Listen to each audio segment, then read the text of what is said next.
Tengo una primicia.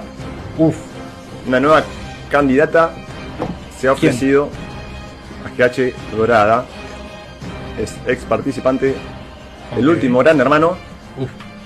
Bueno, esto va para mis amigos también, Digital World, Teatro Oficial y Reality GH Argentina, que siempre nos viralizan, les agradezco mucho. Esa persona que se ofreció para sus fanáticos es... No está mano para mí, dale.